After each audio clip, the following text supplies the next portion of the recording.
안녕하세요, 핸덴입니다. 이번 수업에서는 맥노디라는 현상을 소개해드리고 위상속도와 군속도라는 두 가지 속도를 비교해서 소개해드리겠습니다. 일단 이 수업을 하기 전에 제가 예전에 올린 영상 중에서 파동함수의 위상을 수식으로 나타내면 어떻게 될까? 그 주제에 대한 영상을 먼저 보고 오시길 추천합니다. 그 영상에 나와 있는 내용을 아셔야 이 수업을 완전히 이해하실 수 있습니다. 그리고 물질파의 불확정성을 삼각함수로 설명한 영상도 있어요. 그 영상은 필수는 아닌데 보고 오시면 이 수업을 이해하는데 도움이 될 거라고 생각합니다. 그럼 이제 본론으로 들어가겠습니다. 일단 맥노디라는 게 무엇이냐면 말하자면 이겁니다. 서로 진동수가 약간 다른, 그러니까 진동수가 거의 같다고 할 만큼 비슷한데 약간 차이 나는 두 파동을 합쳤더니 진폭 자체가 변하는 겁니다. 그래서 소리로 치면 큰 소리가 났다, 작은 소리가 났다, 큰 소리가 났다, 작은 소리가 났다, 이렇게 되는 겁니다. 이런 게 맥노디 현상입니다. 그럼 이제 수식으로 설명해 드리겠습니다.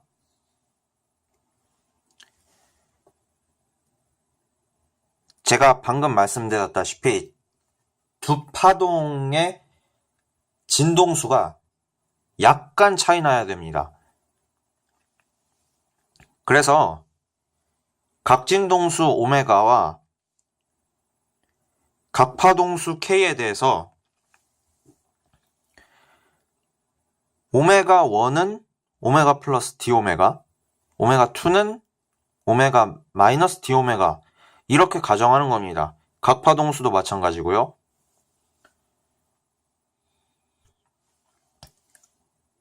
그러면 두 파동을 나타내는 함수 psi1과 psi2를 이렇게 가정하는 거죠. psi1은 a sin phi1, 그런데 phi1이라는 게 k1x 마이너스 오메가 1t입니다.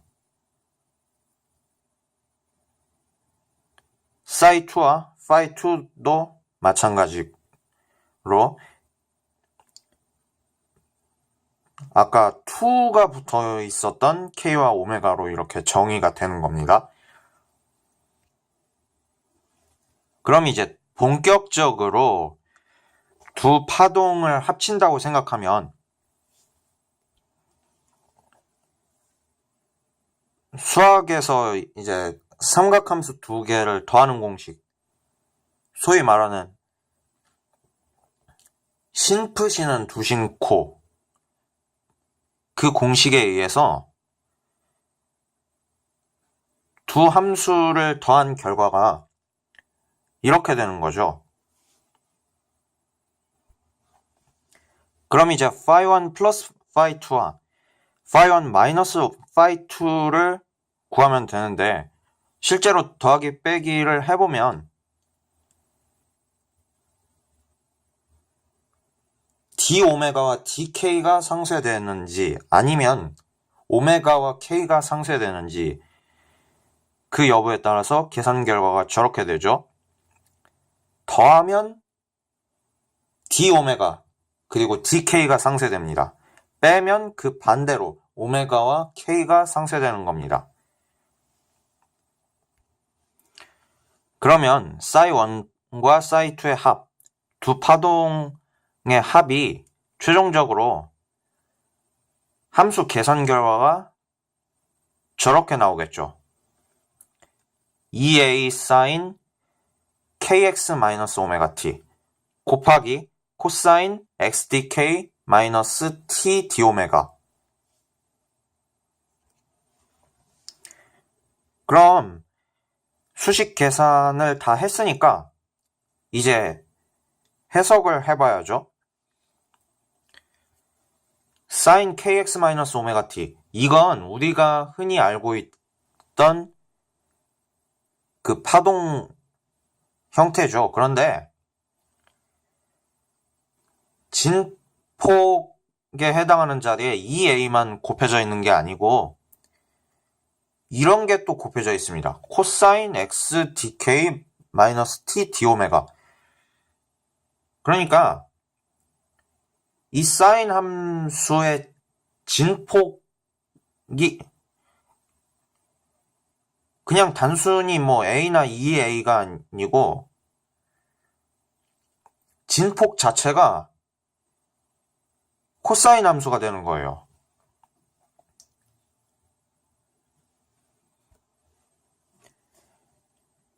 이 sin kx-ωt라는 게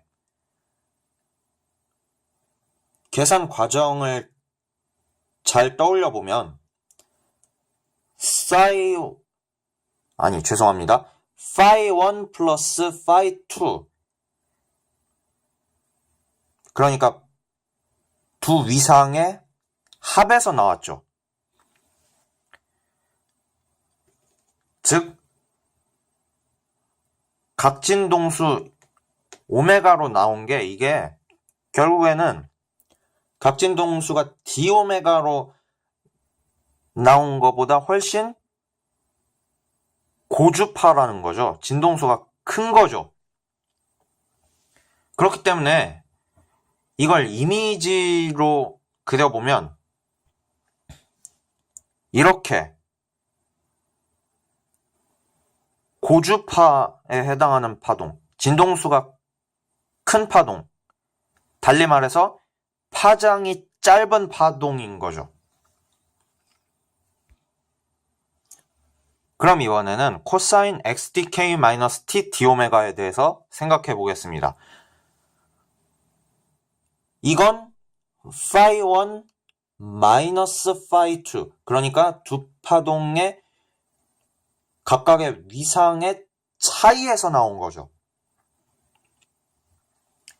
그래서 오메가랑 k 값은 서로 상쇄가 되고 dω랑 dk가 살아남아서 저렇게 된 거죠. 그러니까 진동수가 이렇게 dω라는 굉장히 작은 진동수 값을 가지는 거죠. 그러니까 소리로 치면 저주파음이죠. 진동수가 굉장히 작은 파동, 즉 파장이 아주 긴 파동이니까 이런 모양이 되는 겁니다. 그런데 sin kx-ωt랑 이 코사인 xdk-t dω를 서로 곱해놔야 되죠. 그래야 두 파동의 최종적인 합이 되죠. 그러면 아까 본 그 짧은 파장 파동이랑 지금 이 긴 파장 파동이랑 잘 합성을 해줘야 될 텐데 이 긴 파장의 파동 이게 지금 진폭 역할을 한다고 아까 말씀드렸잖아요. 그러니까 진폭 자체가 코사인 함수인 그런 특이한 파동. 그렇기 때문에 최종적으로 그 합쳐진 파동의 이미지가 어떻게 되냐면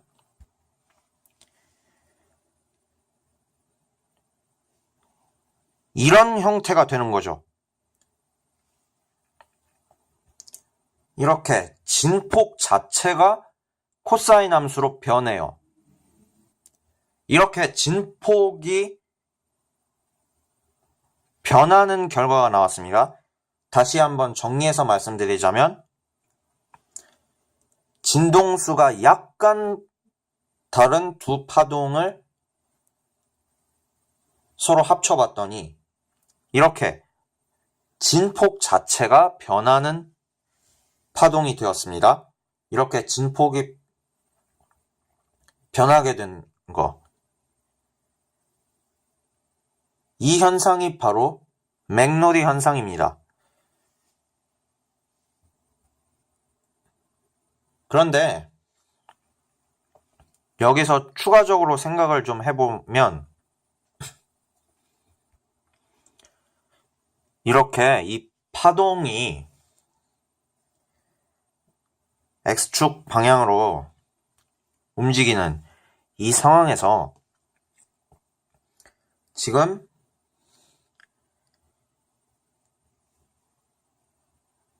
말하자면 이 덩어리가 움직이는 속도가 있고 이 파장 짧은 거, 이 자잘한 것들이 이 안에서 움직이는 그러한 속도도 있겠죠. 이 두 속도가 바로 군속도와 위상속도입니다. 다시 한번 말씀드리자면 파장이 짧은 파동, 이 사인 함수, 이 파동의 속도가 K분의 오메가가 되는 거죠. 이 kx-오메가-t를 K로 묶는다고 생각하면 여기가 지금 K분의 오메가가 돼야 되잖아요. 그럼 K 한 다음에 괄호 안에가 x-vt가 돼야 되는데 그 v가 K분의 오메가가 되는 거죠. 이 K분의 오메가가 위상 속도입니다. 그리고 이 큰 덩어리를 나타내는 요 코사인 함수, 얘도 같은 방법으로 해보면 이게 속도가 d오메가 dk가 되죠. 이 d오메가 dk 보고 군속도라고 합니다.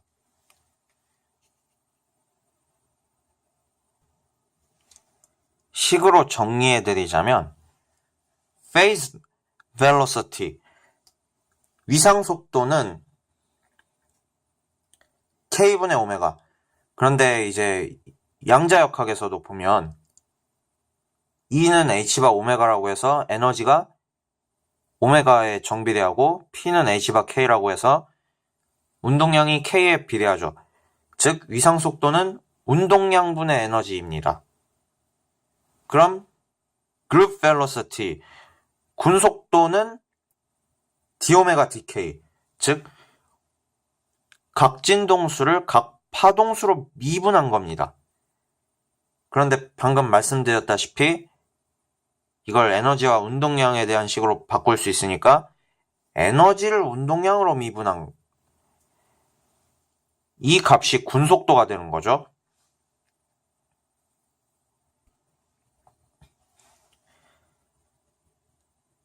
이 파동을 다시 한번 보면 이 덩어리, 이 파동 묶음, 웨이브 패킷, 이 묶음에 해당하는 이 덩어리들이 움직이는 그 속도가 군속도인 거고요. 이 안에서 말하자면 수학적인 헛개비, 이게 왜 헛개비인지는 이따가 다시 설명해 드리겠습니다. 이 수학적인 헛개비가 움직이는 건 위상 속도입니다. 그런데 위상 속도와 군속도 사이의 관계식을 구할 수 있습니다. 위상 속도가 에너지를 운동량으로 단순하게 나눈 값이라고 했으니까 상대론을 이용해서 생각해보면 E는 감마 mc제곱이고 P는 감마 mv죠. 그런데 실제 입자가 이동하는 속도는 군속도입니다. 왜 그럴 수밖에 없냐면 제가 예전에 그 물질파 불확정성 영상에서도 간단히 언급했었던 것 같습니다. 제 기억이 맞는지 모르겠는데 언급했었던 것 같아요. 웨이브 패킷이라고 해서 양자역학에서는 입자를 수학적으로 나타낼 때 파동을 합쳐가지고 나타냅니다. 그러니까 그 아까 보여드린 진폭이 변하는 거 그거 있잖아요. 그 불룩불룩한 그 덩어리, 그런 걸 입자 알갱이라고 생각하시면 쉽게 받아들일 수 있을 것 같습니다. 어쨌든 실제 물질의 움직임은 군속도로 움직여요. 즉 P는 감마 mv에서 그 v는 위상속도가 아니라 군속도라는 거죠. 그럼 이제 여기서 결론을 얻을 수 있습니다. 상대론에서 위상속도와 군속도의 곱이 광속 제곱이라는 거죠.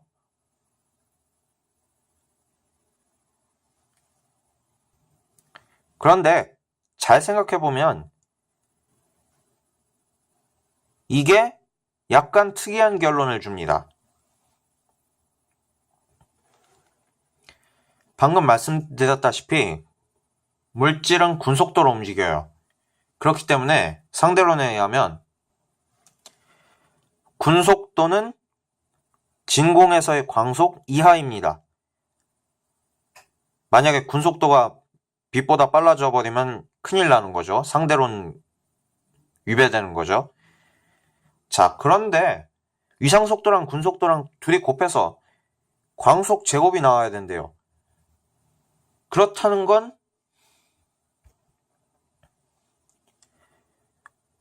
위상속도가 광속 이상이 된다는 거죠. 이 결론을 보고 어떻게 속도가 빛보다 빨라질 수 있냐면서 이거 상대론에 위배되는 거 아니냐고 질문을 하시는 분이 생길 수 있는데요.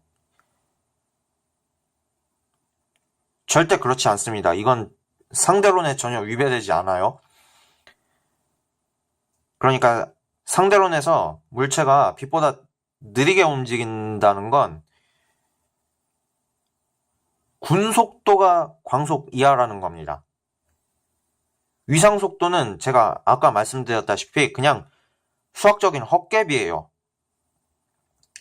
웨이브 패킷 안에서 그 파장 짧은 자잘한 것들 있죠. 자잘한 파동. 그게 그냥 움직이는 거예요. 그러니까 실제 정보 전달은 군속도로 전달이 되는 거지 위상속도로는 정보 전달이 안 되는 겁니다. 그렇기 때문에 위상속도가 빛보다 빨라져 봤자 전혀 상대론에 위배되지 않고 이거 그냥 뭐 그러려니 하시면 됩니다. 그런데 이제 이거는 진공에서 식이 이렇게 되는 거죠. 제가 지금 웨이브 패킷이 뭐 어디 물질 속으로 들어가 있다든지 그런 상황을 가정하지 않고 그냥 단순하게 수식 전개를 했죠. 진공에서의 이야기입니다. 대학교에서 전자기학을 배워보시면 알겠지만 파동이